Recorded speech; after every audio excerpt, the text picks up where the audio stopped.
नमस्ते श्रीदेवी चैनल में आप सब स्वागत है। नाच पर के गाना लेके आई हूँ। मीजी गोड़वा मैया मांगे वरदानवा मैया दई के जाऊ ना। मैया मांगल वरदानवा मैया दई के जाऊ ना। पहिला वरदानवा मैया नैहर से ससुरवा मैया दई के जाऊ ना। मैया भैया से भतीजवा मैया दई के जाऊ ना। मैया भैया से भतीजवा अमर कई के जाऊ ना।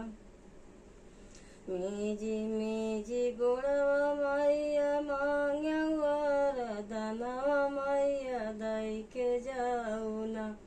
मैया मांगल वरदानवा मैया दई के जाऊ ना। दूसरा वरदानवा मैया पिया के उमरिया मैया दई के जाऊ ना। मैया मांगे के सेनुरवा अमर कई के जाऊ ना। मैया मांगे के सेनुरवा अमर कई के जाऊ ना। मीजी गोड़वा मैया मांगे वरदानवा मैया दई के जाऊ ना। तीसरा वरदानवा मैया बेटा से पतोहिया मैया दई के जाऊ ना। अंगना खेलै मोरे ललनवा मैया दई के जाऊ ना। अंगना खेलै मोरे ललनवा अमर कई के जाऊ ना। मीजी गोड़वा मैया मांगै वरदानवा मैया दई के जाऊ ना। मैया मांगल वरदानवा मैया दई के जाऊ ना।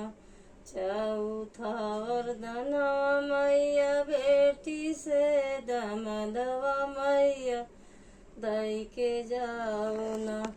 कन्या दान करे खातिर मैया दई के जाऊ ना।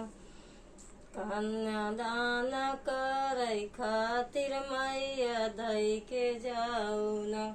मीजी गोड़वा मैया मांगै वरदानवा मैया दई के जाऊ ना।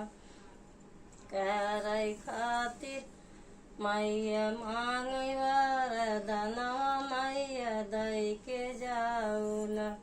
पांचवा वरदानवा मैया धन से दौलतिया मैया दई के जाऊ ना। मैया खाली कुली खजनवा मैया भरी के जाऊ ना।